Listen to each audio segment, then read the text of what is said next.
And I am pleased that the contractor has made effort to stick to the timelines we gave him and to beat the deadlines that we gave him, which have been very tight deadlines. For a long time, Kenya neglected sports facilities. There has been no serious investment in sports facilities for a long time. Nyayo was left and neglected for many years, Kasarani, and even attempts to build new facilities was just a joke. The kind of stadium that we put up in Kisumu, Jomo Kenyatta Grounds Mamboleo in Kisumu, while we call it international, the only international thing about that stadium is the word international in the name. Correct. You remove that word in the name, there's nothing else international about it. You go to Kirigiti International Stadium in Kiambu County. Again, the only international thing about it is the name international.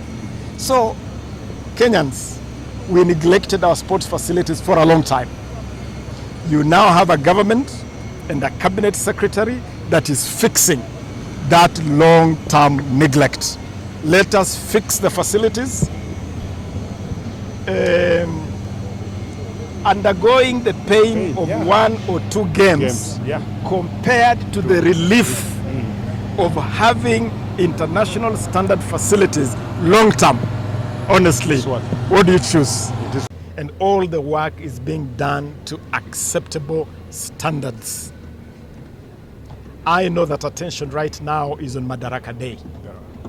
And we are doing everything humanly possible to deliver this venue for Madaraka Day.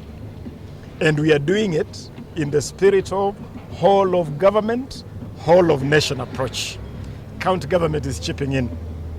The Ministry of Sports is leading the way. But we also have other segments of government. And I want to applaud the Minister of Defense, KDF specifically. KDF has played an amazing role to bring professional touch, the discipline, the efficiency that we ordinarily associate with KDF. And my ministry is working very closely with KDF in pretty much all our infrastructure projects. You go to Kasarani, KDF is doing a good job there of supervising the rehabilitation of Kasarani Stadium. I was at Nyayo Stadium 3 days ago, and KDF is there, helping the contractor there to supervise the work at Nyayo Stadium. Talanta Sports City, our new modern state-of-the-art 60,000 capacity stadium, football only. That is going to be the first football-only stadium in Eastern Central Africa. Is also being done in close partnership with KDF. And again here at Kandui, I can see very good partnership with KDF. So asante sana, Minister of Defense, for the partnership that is delivering all these projects. That we are here today with our Cabinet Secretary, Youth Affairs, Creative and Sports, just to inspect the way the stadium is being done in preparation for the Madaraka Day that is just due in a few days. Kandui Stadium is full-fledged and internationally qualified going forward to host any event that can be hosted by this country, Kenya. And where we are as we stand today, we are happy with the progress of the stadium, the way the contractor has done, and most importantly, appreciate our military for reasonable and supervisory that has been done on this ground.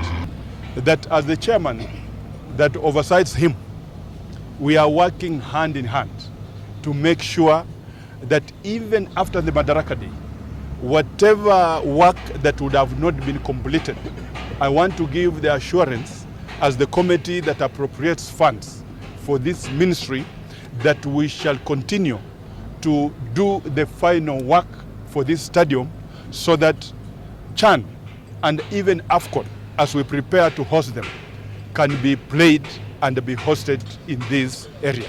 I want to thank the President who thought it wise that the Bungoma people get this facility, which is one of its own, actually across Africa.